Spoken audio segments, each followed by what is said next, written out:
ಉದ್ದೇಶದಿಂದ ತಾವು ಮಾಡ್ತಾ ಇದ್ದೀರಾ, ಹೊಸ ಹೊಸ ರೂಲ್ಸ್ ಎಲ್ಲ ಮಾಡ್ತಾ ಇದ್ದೀರಾ. ಆದರೆ ನಿಮಗೆ ಸ್ಪಂದನೆ ಮಾಡುವಂಥ ಜನ ಯಾರು ರೂಲಿಂಗ್ ಪಾರ್ಟಿ, ಅವರು ಅಧಿವೇಶನ ನಡೆಸಬೇಕಾದ್ರೆ ಫಸ್ಟು ಅವರು ಸರಿಯಾಗಿ ನಡ್ಕೊಬೇಕು, ಮಾಡಲ್ಲಾಗಬೇಕು. ಆಡಳಿತ ಪಕ್ಷ ಮಾಡಲ್ಲಾಗಬೇಕು. ಇವತ್ತು ಯಾವ ಮಾಡಲ್ಲಾಗಿದ್ದಾರೆ ನೋಡಿ. ಒಬ್ಬ ಮಂತ್ರಿಗಳು ಇಲ್ಲೇ ಇಲ್ಲ. ಒಂದು ಫ್ರಂಟ್ ಬೆಂಚ್ ಪೂರ್ತಿ ಖಾಲಿ. ಯಾರು ಈಗ ಮುಖ್ಯಮಂತ್ರಿಗಳು ರಿಪ್ಲೈ ಮಾಡ್ತೀನಿ ಅಂತ ಏನ್ ಅರ್ಥ ಹಿಂಗ್ ನಡ್ಕೊಂಡು?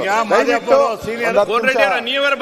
10 ಗಂಟೆಗೆ ಹೇಳಿದ್ರೆ ನಾವು 9:15ಗೆ ಬಂದು ಕೂತಿದ್ದೀರಿ ನಾವೆಲ್ಲ. ದಯವಿಟ್ಟು ಬುದ್ಧಿ ಕಲೀಲಿ ಅವ್ರಿಗೆ, ಒಂದ್ಸರಿ ಬುದ್ಧಿ ಕಲಿಸಿ ನೋಡಿ. ಬೇರೆ ಮಾತಾಡಿ ಅವ್ರು ಬುದ್ಧಿ ಕಲಿಯಲ್ಲ. ನೀವು 10 ನಿಮಿಷ ಮುಂದೆ ಹಾಕಿ, ಬುದ್ಧಿ ಕಲೀಲಿಲ್ಲ ಅಂದ್ರೆ ಕೇಳಿ. ದಯವಿಟ್ಟು ಮುಂದೆ ಹಾಕಿ ದಯವಿಟ್ಟು. ಈಗ ಕೂತ್ಕೊಳ್ಳಿ ಅಧ್ಯಕ್ಷ.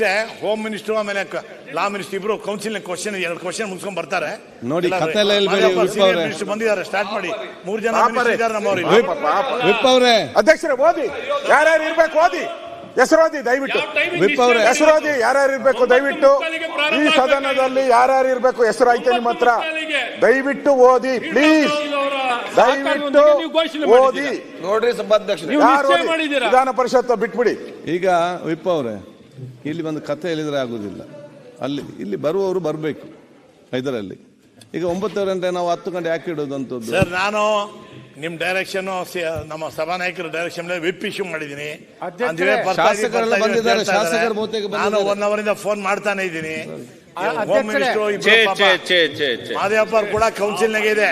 ನಾನು ಫೋನ್ ಮಾಡಿ ಕರೆಸೆ, ಪಾಪ ಅವ್ರು ಬಂದಿದ್ದಾರೆ. ನಮ್ಮ ರಾಜಣ್ಣ ಇದ್ದಾರೆ, ಕೋಆಪರೇಷನ್ ಮಿನಿಸ್ಟರ್ ಇದ್ದಾರೆ, ಮಧು ಬಂಗಾರಪ್ಪ, ಸಾಕು ಸುಧಾಕರ್, 4 ಜನ ಮಿನಿಸ್ಟರ್. ಒಂದೇ ದಾರಿ, ರಾಜೀನಾಮೆ ಕೊಟ್ಬಿಡು. ಯಾರು ರಾಜೀನಾಮೆ ಕೊಟ್ಟು ಮಂತ್ರಿಯಾಗಿ ಬಂದ್ಬಿಡಿ. ಇಲ್ಲ, ಇಡೀ ಸಚಿವ ಸಂಪುಟ ರಾಜೀನಾಮೆ ಕೊಡೋ ಮಂತ್ರಿ. ಟೆನ್ಷನ್ ನೋಡ್ಲಿಕ್ಕೆ ಅಧ್ಯಕ್ಷರೇ, ಕಾಂಗ್ರೆಸ್ ಶಾಸಕರು ಶಿಸ್ತು ಕಳ್ಕೊಂಡಿದ್ದಾರೆ, ಸಂಯಮ ಕಳ್ಕೊಂಡಿದ್ದಾರೆ, ಮತ್ತೆ ಸ್ಪೀಕರ್ ಮಾತಿಗೆ ಬೆಲೆ ಕೊಡದೇ ಇರುವಂತ ಸ್ಥಿತಿಗೆ ಬಂದಿದ್ದಾರೆ. ಅಧ್ಯಕ್ಷರೇ, ಆದ್ರಿಂದ 10 ನಿಮಿಷ ಅರ್ಜೆಂಟ್ ಮಾಡಿ ಅಧ್ಯಕ್ಷರೀಗ ಅವ್ರನ್ನ ಕೇಳಿ ಶುರು ಮಾಡಿ. ಈಗ 187 ಕೋಟಿಯಲ್ಲಿ ಹೆಚ್ಚಿನ ಹಣ ಸರಾಯಿ ಖರೀದಿಗೆ ಮಾಡಿದ್ದಾರೆ ತಳಿ ಇಡಿ. ಆದ್ರೆ ಇಂಥ ಗಂಭೀರವಾದಂತ ಭ್ರಷ್ಟಾಚಾರ ಪ್ರಕರಣದಲ್ಲಿ ಸಂಬಂಧಪಟ್ಟಂತ ಮುಖ್ಯಮಂತ್ರಿಗಳು ಅವ್ರ ನೈತಿಕ ಜವಾಬ್ದಾರಿ ಇದೆ.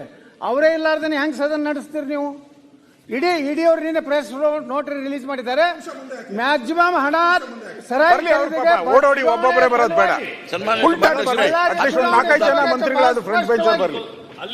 ಇಡಿ ಪ್ರೆಸ್ ನೋಟ್ ಮಾಡಿದೆ. ಆದ್ರೆ ಮುಖ್ಯಮಂತ್ರಿಗಳಿಗೆ ಇದ್ರ ಬಗ್ಗೆ ಯಾವುದೇ ಉಪಮುಖ್ಯಮಂತ್ರಿಗಳಿಗೆ, ಮಂತ್ರಿಗಳಿಗೆ, ಸಚಿವ ಸಂಪುಟದಲ್ಲಿರುವಂತ ಸಚಿವರಿಗೆ ಯಾವುದೇ ರೀತಿಯ ಜವಾಬ್ದಾರಿ ಇಲ್ಲ, ನೈತಿಕತೆ ಉಳಿದಿಲ್ಲ. ಅಧ್ಯಕ್ಷ ಮಾತಾಡಿದ್ರೆ ಮಾದೇವಪ್ಪ ಅವರು ಇದ್ದಾರೆ, ರಾಜಣ್ಣ ಎಲ್ಲ ನೋಟ್ ಮಾಡ್ಕೊಂತಾರ. ಅವರು ಎಲ್ಲ ನೋಟ್ ಮಾಡ್ಕೊಂಡ್ಮೇಲೆ ಸಿಎಂ ಅದು ಕರೆಕ್ಟ್ ಆಗಿ ಉತ್ತರ ಕೊಡ್ತಾರೆ. ಸನ್ಮಾನ್ಯ ಅಧ್ಯಕ್ಷರೇ, ಈ ತರ ಆಡಳಿತ ಪಕ್ಷದ ನಡವಳಿಕೆಗಿಂದ ನಾವು ಬೇಸತ್ತು. ಒಂದು ಸದನ ಇಷ್ಟೊಂದು ಕೋಟ್ಯಾಂತರ ರೂಪಾಯಿ ನಾವು ಖರ್ಚು ಮಾಡ್ತೀವಿ, ಕೋಟ್ಯಾಂತರ ರೂಪಾಯಿ ಖರ್ಚು ಮಾಡ್ತೀವಿ. ನೀವು ತಿಂಡಿ ಬೇರೆ ಅರೇಂಜ್ ಮಾಡಿದೀರಾ, ತಿಂಡಿ ಊಟ ಎಲ್ಲ ಅರೇಂಜ್ ಮಾಡಿದ್ರು. ಇವ್ರಿಗೇನ್ ದಾಡಿ ಆಗಿದೆ? ಏನ್ ದಾಡಿ ಆಗಿದೆ ಇವ್ರಿಗೆ? ದಯವಿಟ್ಟು ಈ ತರದ ಬೇಜವಾಬ್ದಾರಿ ಹೇಳಿಕೆಯನ್ನ ನಾವು ಬಯಸಿಸಿ ನಾವು ಪ್ರತಿಭಟನೆ ಮಾಡಿ ಹೊರಗಡೆ ಹೋಗ್ತಾ ಇದ್ದೀವಿ. ನಿಮ್ ಬಗ್ಗೆ ಅನುಕಂಪದಿಂದ ನಾವು ವಾಕೌಟ್ ಮಾಡ್ತಾ ಇದ್ದೀವಿ.